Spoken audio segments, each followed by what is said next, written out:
আচ্ছা, আমি মৌলানা আব্দুল ওয়াহাব সাহেবের কাছে এই বোনের প্রশ্নটি রেখে দিতে চাচ্ছি। ওই বোন প্রশ্ন করছেন যে আমি শহীদের মা।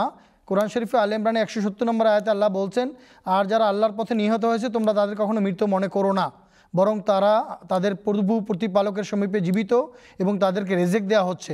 এখানে রেজেক বলতে কি বোঝানো হচ্ছে আপনি সংক্ষেপে বলবেন। এখানে রিজিক বলতে আল্লাহ তাআলার নৈকট্য এবং দোয়ার কবুলিয়ত বলা হয়েছে। আল্লাহ তাআলা ক্রমান্বয়ে তাকে নৈকট্যে ভূষিত করতে থাকেন। একেবারে সে প্রতিনিয়ত দ্রুত গতিতে আল্লাহ নৈকট্যের যে বিরাট জগৎ আছে সেখানে তার অগ্রযাত্রা অব্যাহত রাখতে পারে। দ্বিতীয়ত, তার মনের ভিতরে যে সমস্ত সুপ্ত বাসনা, নেক পবিত্র বাসনা আছে সেগুলোকে আল্লাহ তাআলা বাস্তবে পরিণত করতে থাকেন।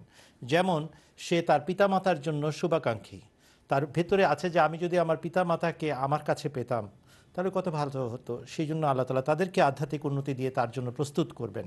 তার ভিতরে আছে জামাতের উন্নতি, আহমদিয়া জামাতের উন্নতি চায়, খেলাফতের দীর্ঘায়ু চায়। এই সমস্ত আকাঙ্ক্ষা দোয়ারূপে আল্লাহর কাছে গৃহীত হতে থাকে। এটাই হচ্ছে আল্লাহ তাআলার বাণীর মর্মার্থ। আল্লাহ তাকে নৈকট্যে ভূষিত করবেন এবং তার অন্তরের শুভকামনা এবং দোয়াগুলোকে ক্রমান্বয়ে কবুল করে যাবেন। ধন্যবাদ।